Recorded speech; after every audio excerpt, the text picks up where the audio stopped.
From Software is a studio that has been on a roll recently, delivering banger after banger after banger. This year, we got a new game in Armored Core 6 Fires of Rubicon, a highly customizable, immersive, Build-A-Bear workshop simulator with a game on top. The problem? Not enough people are talking about this diamond in the rough. It might just be the most underrated AAA release of this year. With the game releasing to praise from critics and fans alike, you would think there would be more buzz surrounding From Software's newest release. It's not to say Armored Core 6 isn't selling well or being played by old and new fans currently, but more so to talk about how this title deserves more attention to it, especially after From Software recorded a slam dunk hit with Elden Ring last year. Armored Core 6 released at a bit of an unfortunate time, after the success of Baldur's Gate 3 and a little under 2 weeks from the release of Starfield, which I'd argue has been anticipated with eagerness for quite some time.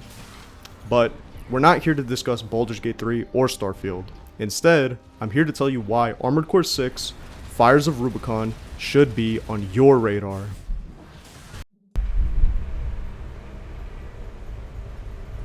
We're close to Rubicon. Wake the dog up. Handler Walter verified. Activating cerebral coral control device. So, AC6 takes place on a planet known as Rubicon 3.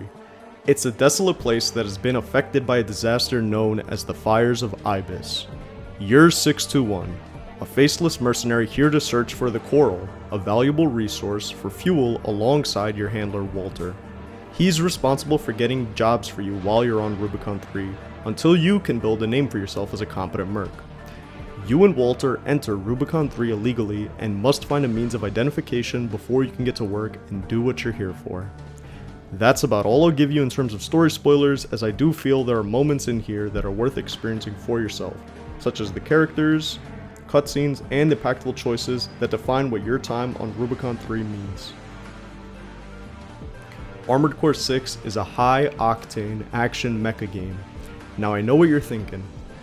I'm not a mech guy, why should I play this? Shut up.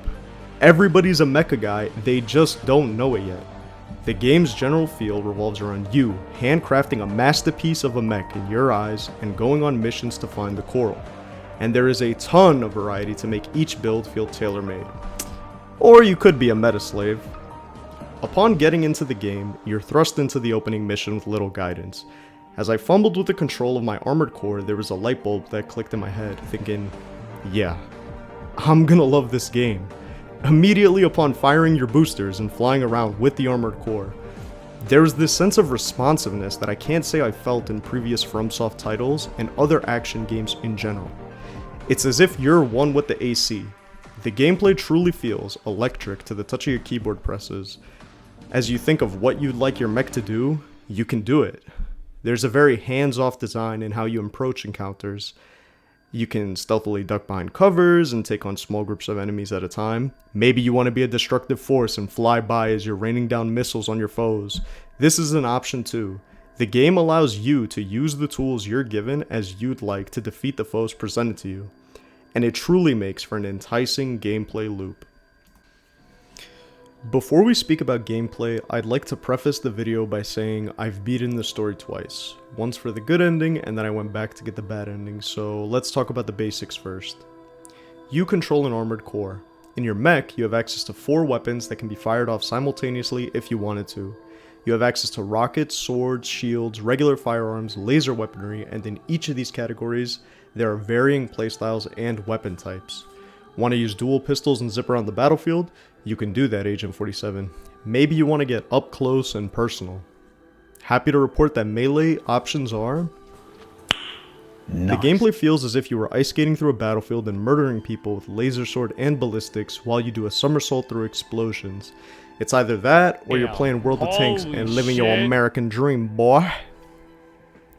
The directors went on record in an interview with IGN to discuss how they wanted to make sure varying playstyles are viable, including a melee build, or an explosions expert, and it truly feels that way after experimenting with some of the different gear. Are some builds better than others? Sure, but every game has some sort of disparity in between archetypes. and sometimes this just varies on the encounter or build you're going against. Overall, I'd say if there's a way that you find comfortable or fun, then you can find a way to make it work. For my playthrough, I was set on creating the fastest mech I could while still being able to dish out good damage and carry an explosive or two on my back.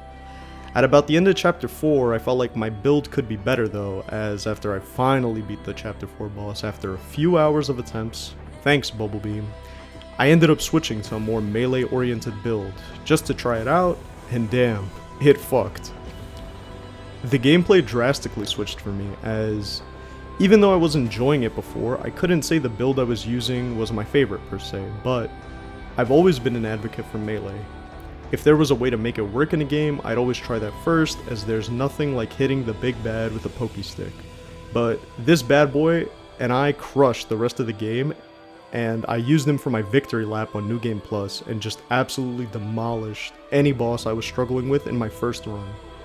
The game has a ton of variants from what you'll do from mission to mission, and without much repeat or fluff. Need to destroy a water tower, just kill these goons, and then fly on up and get it done. Mission accomplished. That's it for this one, 621. As I mosey back to the garage. Escort mission, only one, and they can be as fast or slow depending on you and your build. Gotta extract data, you get 5 minutes tops, then it's on to the next one. You never catch yourself in this perpetual loop as you do with other games, either plagued by chasing an open world trend, or like the game gets stale and there's not enough variance to make each mission feel unique. At the core of the experience, I'd say, is the combat, as this isn't an RPG and the story can take a backseat if you're not interested. In this regard, the game truly shines, as you go through hordes of enemy ACs and MTs just tearing it up and living out your Gundam fantasy. And the combat, especially in the boss fights, is amazing. At first you might be thinking, this boss is bullshit, how am I supposed to dodge that? Bro, is this thing even beatable? But once you get locked in and you force yourself to learn how you're expected to play this game, you've cracked the code and the gameplay excels. One thing I really like about From Software game design is that while some of their games may feel similar, each game has something different about it to add to that game's experience. For example, Bloodborne with the revenge mechanic, or Sekiro with the ability to parry all hits. In Armored Core 6, the variance comes from the stagger bar, which maybe on first look you might not think much of besides, bar go red, I do big damage, hehe. But it's genius in the way that it gets you to play the game by its rules, while still accommodating for the variety in how you want to approach any encounter. The stagger bar fills up as you've hit the enemy you're currently engaged with, right? Simple enough. But if you become passive, or you spend too much time running around instead of trying to keep up the pressure on the boss, you lose the advantage. Suddenly now, it's the enemy that has an advantage over you, as you're the one with the stagger bar filling. You could keep dodging or trying to evade damage and let the bar go down, but more often than not, you'll find yourself playing in an aggressive style, keeping up the stagger meter on a boss to set yourself up for some meaty hits. Let's take the tutorial boss as an example. At first I lost to this boss, as I was trying to play passive and avoid being in its line of sight, or to try to dodge the missiles. After getting my ass handed to me, and I thought about it, I was like, okay, this isn't a Souls game, this is Armored Core. Once I got that idea through my head, I started playing with everything in my arsenal to get an edge over this seemingly strong boss. I flew up right underneath him and stuck to him like that mosquito buzzing in your ear every night. Firing off all my weapons, hitting him with my blade to rapidly fill the stagger meter. The boss became a joke after I thought about what I could use in my arsenal to out-bullshit him. I say bullshit, not because the boss felt unfair, but because that's how I'm sure a lot of newcomers felt overwhelmed either by this boss, or the end of Chapter 1 boss, or a different one.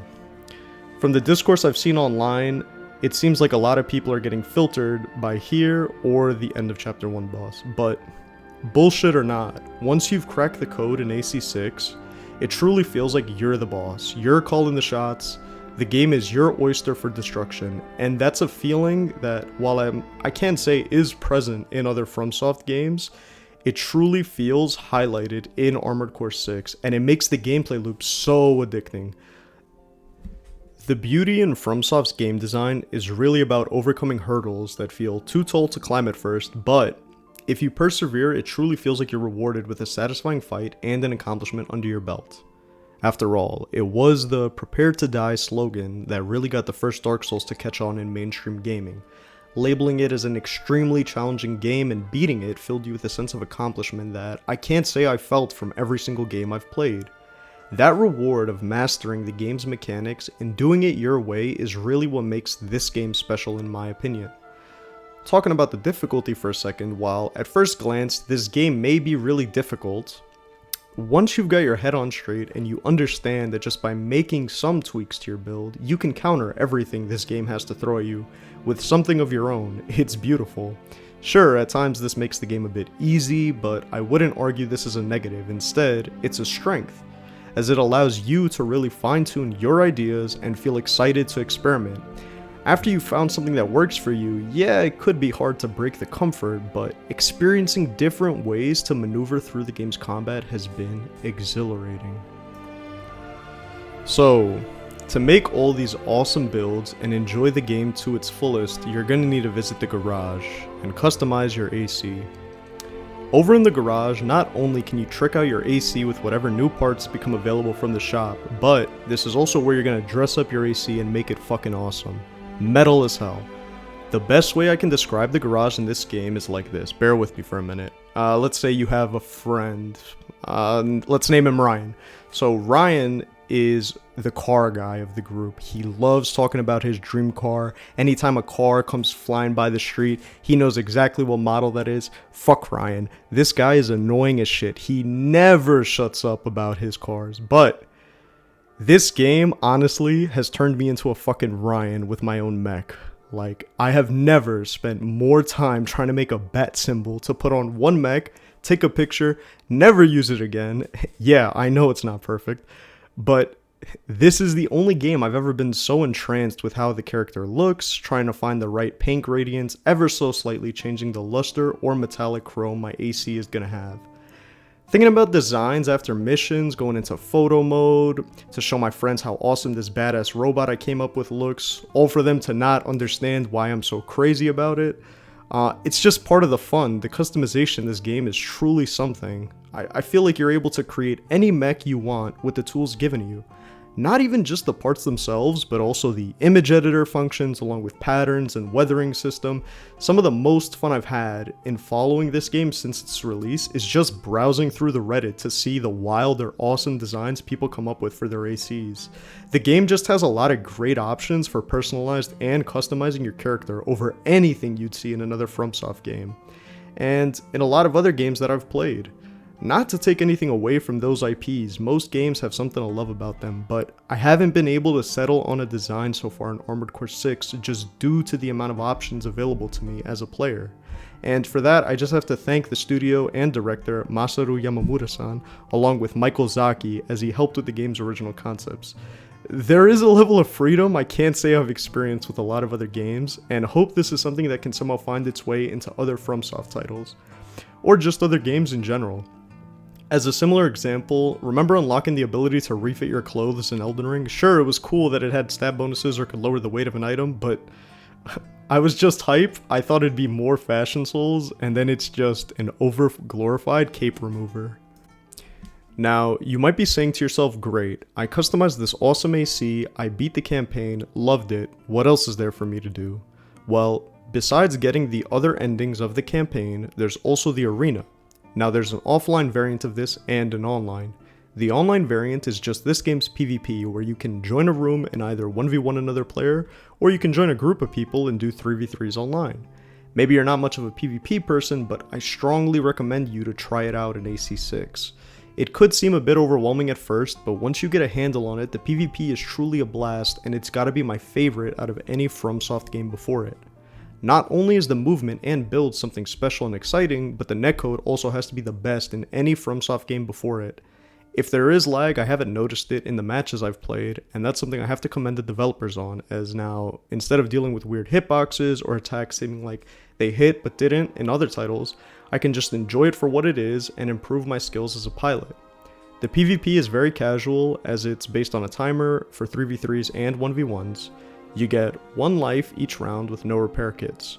While this could seem like the matches happen super fast, and it is dependent on the host settings, but typically things are pretty quick, making it perfect for some drop in and drop out fun. If you get washed at one match, you can always just leave the room and find another. The Armored Core community has been really welcoming and cheerful about the game and all the newcomers from the talks I've seen. And I think having a healthy PvP scene where you can just go in and have fun is part of that, so I highly recommend anybody to just try it out. Aside from this, there's also the offline arena matches that you'll do to purchase things to enhance your build, and these are fun, but like the game's campaign, it can be very build dependent, so you could see yourself steamrolling everybody. If you're somebody that really likes to perfect their game, you can also just go through the missions and attempt to S-rank them as you would with something like the older Mega Man titles. Armored Core 6, Fires of Rubicon has to be one of the best games to grace the market this year in a golden year of gaming, albeit flying under the radar. Whether my thoughts on the game convinced you to buy it or not, I hope you enjoyed the video and maybe walked away from it with some new understanding or appreciation of the game. Thank you so much for watching. This is the first video I've ever scripted, edited, and recorded, so any sort of constructive criticism would be appreciated, as I'd like to put out more stuff on things I'm interested in. Fires of Rubicon has to be the best mech game in a long time, but I sure do hope it isn't the last. Thank you FromSoft for an amazing experience, and thank you for watching this video, dear viewer. Good luck, and see you on the battlefield, Raven.